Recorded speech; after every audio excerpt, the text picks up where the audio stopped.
sans avoir opéré ce qu'on appelle un mandat de perquisition. Pourtant, il est policier. Pourtant, il a un badge qui prouve que c'est une autorité. Mais même étant autorité, pour entrer, pour s'ingérer dans des affaires, où il a le droit d'intervenir, il a le droit d'avoir un mandat.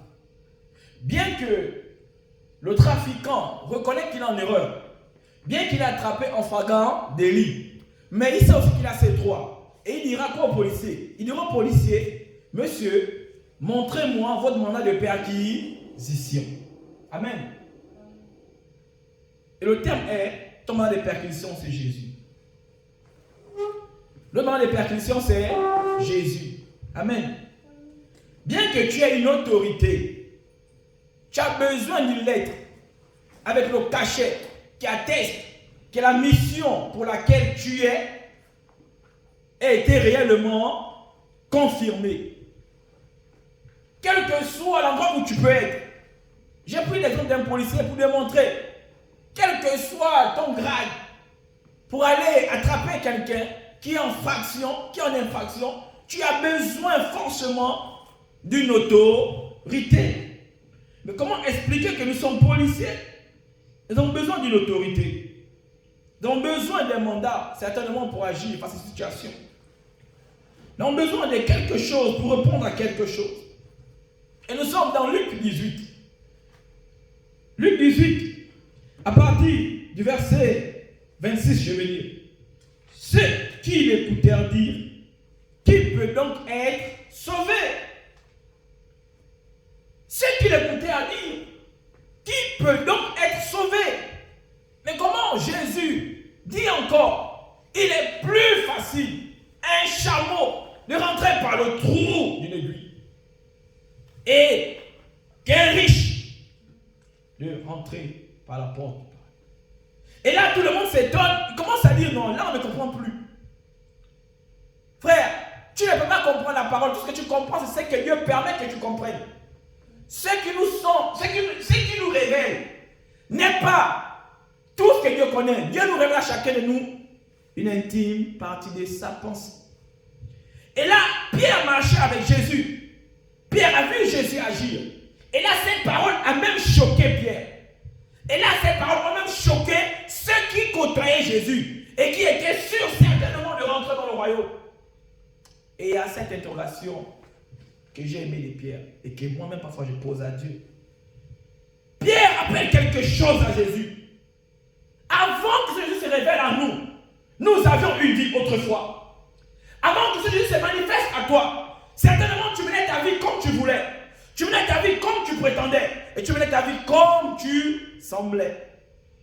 Et au verset 27, en effet, il est plus facile un chameau de passer par le trou d'un aigu qu'à un riche de rentrer dans le royaume de Dieu.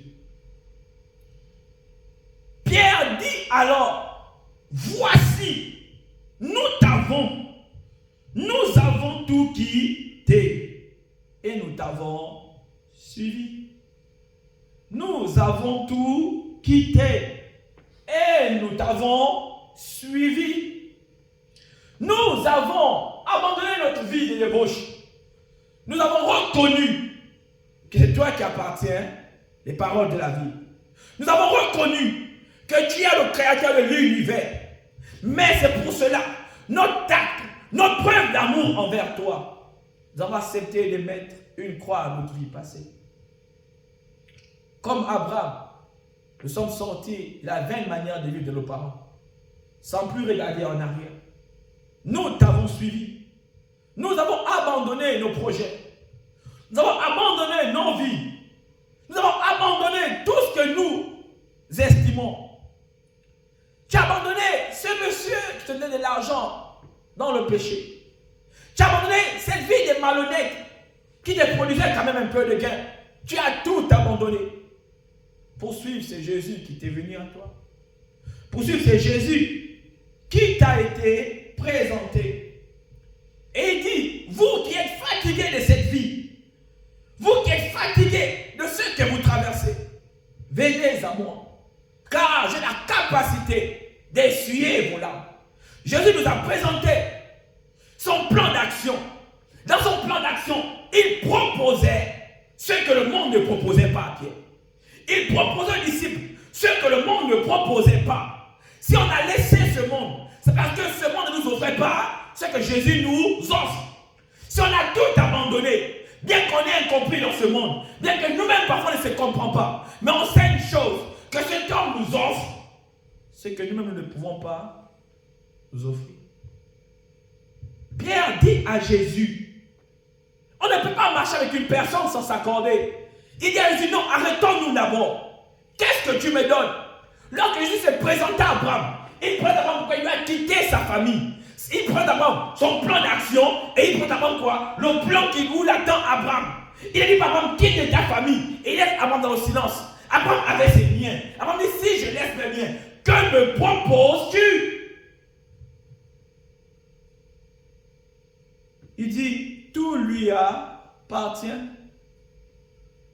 Alors Pierre dit, il faut qu'on s'arrange. Je crois que cette question d'épaule est quelque chose de très important dans la marche de la suite des apôtres avec Jésus. Ils disent, on ne part pas si on n'arrête pas, on ne s'arrange pas là. Je t'ai suivi. Je t'ai suivi.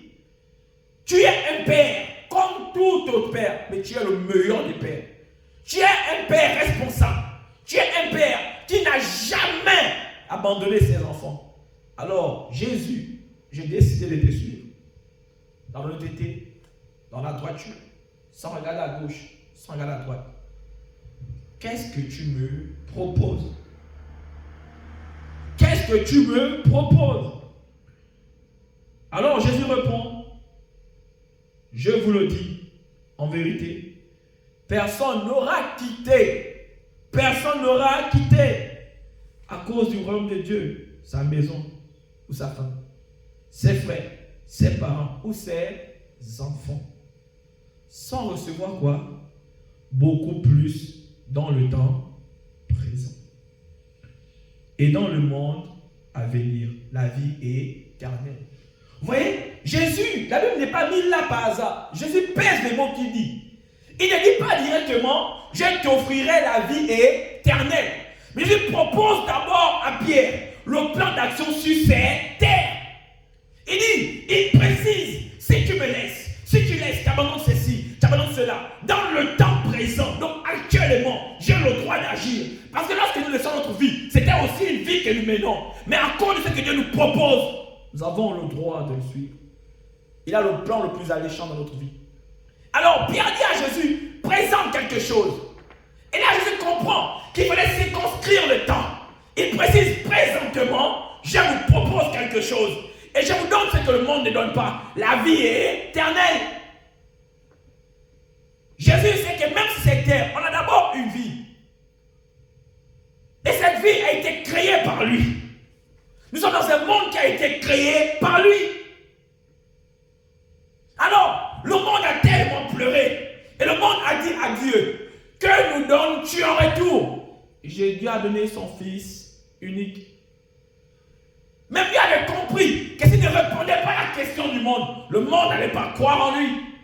Le monde vit des situations qui sont réelles, mais qui ne sont pas une vérité. Et le monde a crié à Dieu. Lorsque vous lisez votre Bible, vous allez comprendre que quand Israël a crié, il fallait que Dieu certainement se manifeste. Et le monde a crié. La Bible dit que là, le monde attend avec un désir la révélation. Le monde crie. Parce que le monde réclame quelque chose. Le monde crie. Parce que le monde réclame quelque chose. Le monde attend quelque chose.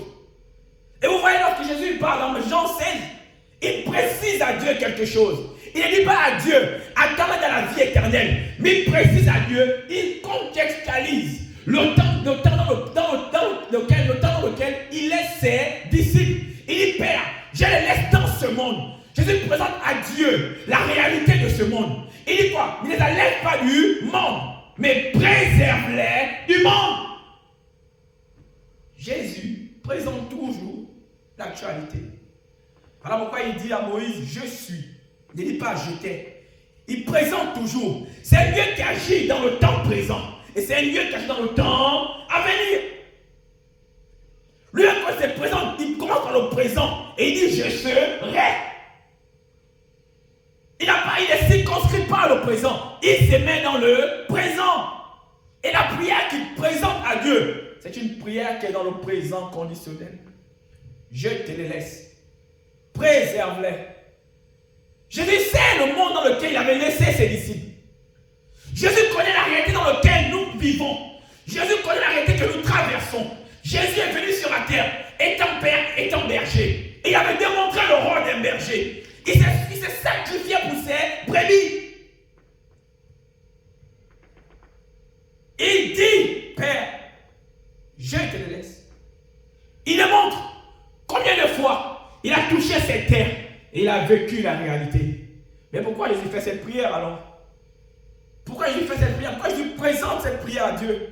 Il prend de l'importance et dit, Seigneur, je te supplie, surveille-les. Ce monde est dangereux. Ce monde est mauvais. Ils seront certainement attirés par la convoitise.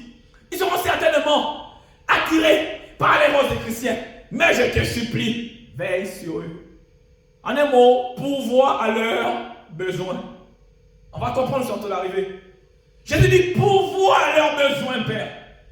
Il prend une doléance à Dieu. Parce que ce monde, il a goûté. Il a décidé de quitter son royaume pour venir vivre la réalité sur la terre. Pour venir vivre la réalité sur la terre. Et il dit à Dieu, préservez. Jésus connaît cette réalité. C'est la raison pour laquelle, dans l'Apocalypse, Jésus dit quoi? Il dit aux saints, calmez-vous. Il nous fait une promesse de vengeance. Pourquoi? Parce qu'il sait tout ce que nous traversons sur cette terre. Il a vécu cette méchanceté qui existe dans cette terre. Il a vécu cette trahison dans cette terre. Il sait que ce monde est réel et ce monde est méchant. Et il dit à Dieu, Père, je te supplie, je t'en prie, ne les laisse pas seuls. Ne les laisse pas seuls. Veille sur eux. Parce que ce monde est mauvais. C'est Jésus qui prie. Il dit à Dieu, certainement ils vont pleurer. Ce monde va les outrager. Ce monde va les accabler. Mais veille sur eux. Pour voir leurs besoins.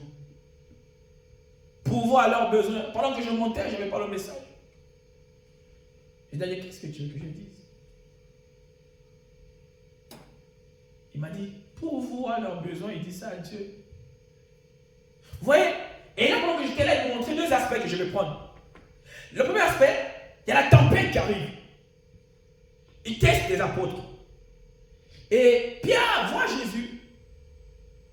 Il dit à Jésus, si c'est toi dit que je viens, il demande de dire un mot. Et Dieu dit le mot. Il dit, viens. Et Pierre, sur la parole de Dieu, il marche. Mais à cause des circonstances, il a chuté. À cause des circonstances, il a chuté. Je vais démontrer quelque chose que ça va me permettre de faire. Il dit cette fois-ci à Pierre, viens. Et il a chuté. Il y a quelque chose que je vais démontrer dans ça. Nous allons prendre Jean.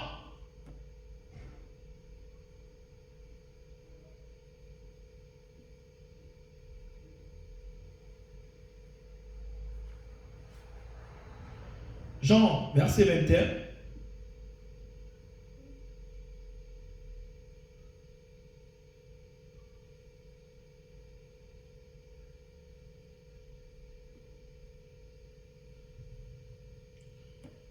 Jean, verset 21, verset 3.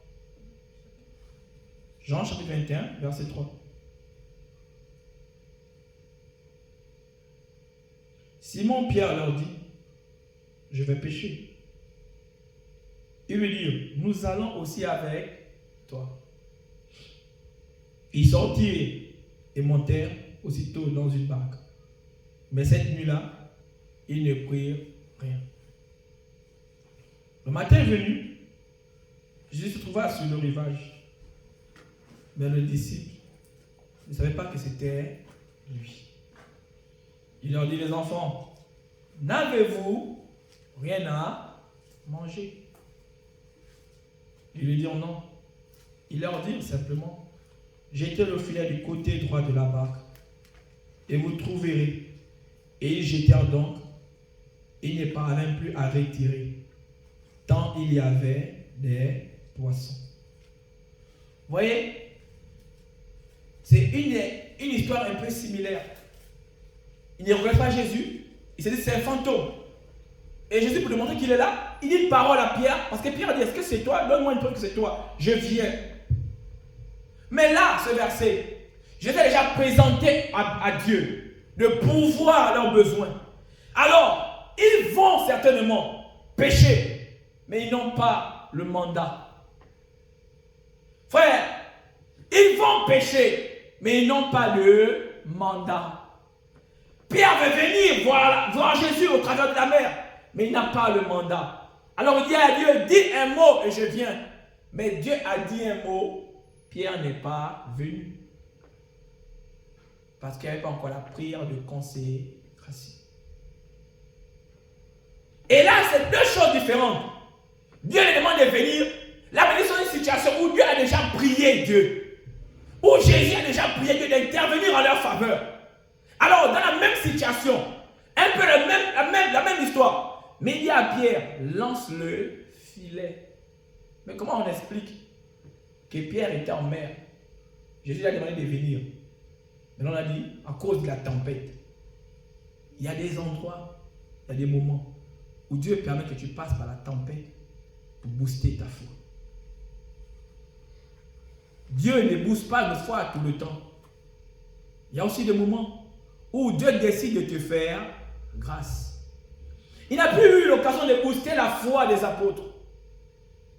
Il n'a plus eu le temps de booster leur foi. Il a simplement dit à Pierre, jette le filet. Jette le filet. Frère, ce n'est pas toutes les fois que tu dois aller à la plage et tu dois ressortir de la grenouille. Quand tu passes à des moments où tu sors de la pêche sans poisson, parfois tu pleures. Certainement tu entends la voix de Dieu, une orientation te dit va faire ceci. Et quand tu pars, tu retournes de là-bas, c'est grenouille. Ne pleure pas. C'est que tu traverses une période où Dieu veut forger ton caractère. Voilà pourquoi Dieu parle de la persévérance. Vous voyez, c'est deux situations similaires. Ils sont dans une pirogue, toujours dans la mer, le même endroit, pas au même jour, pas au même lieu, mais l'endroit c'est quoi? L'endroit commun c'est quoi? C'est l'eau. Et le lieu, dans une pirogue. Mais deux expériences. Une a été négative, une a été quoi? Bénéfique pour eux. Qu'est-ce qui s'est passé? Les disciples sont partis sans consulter Jésus. C'était des pécheurs. Et ils ne savaient que pécher. Frères, sœurs, certainement il y a quelque chose que tu sais faire. C'est dans ça que Dieu va te bénir. Bien que tu peux échouer parfois aujourd'hui. Bien que tu peux échouer demain. Mais persévère. Les apôtres ont échoué une fois face à la parole de Jésus. Mais Jésus avait dit cette fois, il a besoin de ton navire que tu réussisses. Il a dit, il doit glorifier son nom.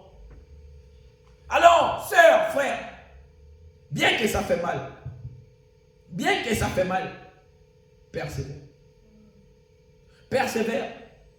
Bien qu'ils aient échoué dans cette même mer, mais pourtant ils sont partis pêcher. Toute la nuit, ils ont pêché. Mais comment vous expliquer? C'était leur boulot. Ils connaissent les endroits où pêcher. Ils connaissent comment jeter le filet. Mais ils voulaient te démontrer quelque chose. Parfois, tu n'échoues pas parce que tu as échoué, parce que tu veux échouer. Parce que Dieu permet que tu échoues pour forger ton caractère. Et là, il a besoin de forger leur caractère. Il a besoin de glorifier son nom. Et ils arrivent. Il dit, vous avez faim? Ils disent, on a faim. On n'a plus d'espoir.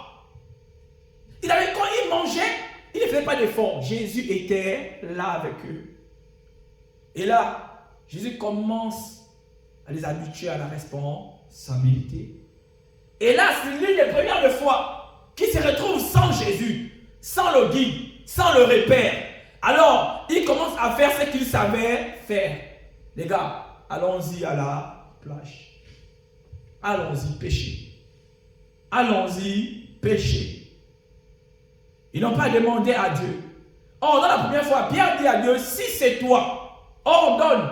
Mais il échoue. Pas parce que Jésus n'a pas ordonné, parce qu'il n'a pas la foi. Mais là, ils vont pécher. Ils n'ont pas la foi. Mais ils avaient besoin de quelque chose. De ce mandat. Frère, quelle que soit la situation que tu vis, voilà pourquoi le centenier a dit quelque chose à Jésus. N'arrive pas chez moi. Donne-moi seulement le mandat de la guérison. Parfois, le problème, c'est question de mandat. Parfois, la situation que tu vis, tu as besoin de prier. Tu as besoin de jeûner pour ça. C'est question de mandat. Et là, Jésus arrive. Ils n'ont pas prié. Ils n'ont pas jeûné. C'était leur barque. C'était des pêcheurs avant tout. Et ils ne faisaient que ça. Alors la pêche était quelque chose de naturel pour eux. Mais ce qui faisait étonner, c'est que ce qui était naturel pour eux est devenu quelque chose de bizarre pour eux. Ceux qui ils faisaient sans effort, ils ont vu échouer toute la nuit. Mais où étaient passés les poissons? Parce que celui qui donne le mandat avait ordonné aux poissons de ne pas venir. Parfois Dieu permet ces situations où tu pêches, il n'y a pas de poissons. Parce qu'il a donné un mot d'ordre. Il veut glorifier son nom. Les sœurs de Lazare ont essayé de copier les autres. Quand quelqu'un n'allait pas, ils ont dit, mais tel avait son enfant malade, il est venu appeler Jésus. Alors si c'est nous, il va venir. Ils sont venus dire, Jésus vient, Jésus vient. Jésus n'est pas venu. Parce que ta situation n'est pas comme les autres. Tu n'es pas comme les autres. Alors, Jésus est venu au moment qu'il a voulu. Parfois, on veut faire les choses comme on a pour habitude. On veut jeter le filet. Parfois, on dit qu'on a mal jeûné. Parfois, on dit qu'on a mal prié. Mais c'est parce qu'il doit glorifier son nom. Et Jésus arrive. Et là, plus personne n'a dit, donne une parole de connaissance. Ou, atteste que ce n'est pas Jésus. Mais à cause de la faim. Mais ils ont péché toute la nuit. Ça veut dire qu'ils avaient sommeil. Ils étaient épuisés. Ils étaient désespérés. Parce que c'est une situation qu'ils n'ont jamais connue. Ils ont marché avec Jésus. Ils ne faisaient pas des efforts. Et la première fois qu'ils ont fait des efforts pour dire, on va essayer, allons-y pécher, ils ont raté. Ils étaient fatigués. Ils n'ont plus eu le temps de négocier, de poser la question, c'est qui nous parle là? C'est qui? Tout ce qu'ils voulaient, c'était de manger. Et Dieu dit, j'ai créé pour vous les projets de bonheur et non de malheur. Et là, il fallait que cette parole se matérialise dans leur vie. Ils manifestaient un besoin. Parfois, tu manifestes un besoin. Tu loues une maison, ça devient compliqué. Tu loues un endroit où ça devient compliqué. Et parfois, tu vas abandonner. Et comme les apôtres, va toujours à la plage. Va toujours où tu sais ce que tu fais de mieux. Continue à le faire. Certainement, tu vas rencontrer cette personne qui va ordonner que la situation change. Et lorsqu'ils ont rencontré Jésus, il a simplement dit encore ce mot qu'on a dit comme au début. Jetez le filet du côté. Vous êtes sûr qu'ils n'ont pas jeté à gauche la nuit? Vous êtes sûr qu'ils n'ont pas essayé à droite la nuit? Vous êtes sûr qu'ils n'ont pas essayé devant, derrière? Mais ils n'avaient pas le mandat. Frère, tu peux être policier. Tu peux avoir les grades. Mais pour intervenir dans une affaire, tu as besoin du mandat. Un ambassadeur, pour agir, a besoin du mandat. Parfois, le problème n'est pas la pêche. Parfois, le problème n'est pas les poissons. Parfois, le seul problème, c'est que Jésus vient à ta rencontre. Frère, il a dit aux apôtres, c'est pas vous qui m'avez choisi. Jésus démontre encore que les apôtres n'ont pas fait des efforts pour le trouver. Jésus veut nous démontrer que parfois, nous devons seulement être là où il veut que nous soyons. Et lorsque je les ai rencontrés, certains étaient où encore? Là où ils ont échoué, à la mer. Parfois, là où tu échoues, c'est pas parce que tu n'as pas Dieu, parce que Dieu veut forger ton caractère.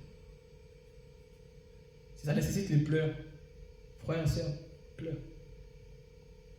Si ça nécessite une nuit de prières, prie. Mais comme un enfant qui essaye de marcher, il se lève, il tombe. Mais pourtant, il se relève toujours. Parce qu'il a la certitude qu'il va marcher. Alors, comme les disciples, tenons-nous à l'endroit où nous devons être. Si tu es un homme de prière, ne cesse de prier. Si tu es un homme de la parole, continue à lire. Si tu es un homme de jeûne, vas-y jeûne. Mais ce qui est sûr, il y a le dernier mot pour ta vie. Il n'échoue jamais. Il n'échoue jamais. Certainement, lorsque les disciples ont commencé à dire, mais il est où? Il est où? Il est où? Ils se sont rappelés que, mais lorsqu'il m'a rencontré, c'était où? C'était à la pêche. Alors certainement, allons-y là où tout a commencé. Si tu as commencé par la parole, reste dans la parole. Dieu a quelque chose de merveilleux pour toi. Amen. Amen. C'était mon message.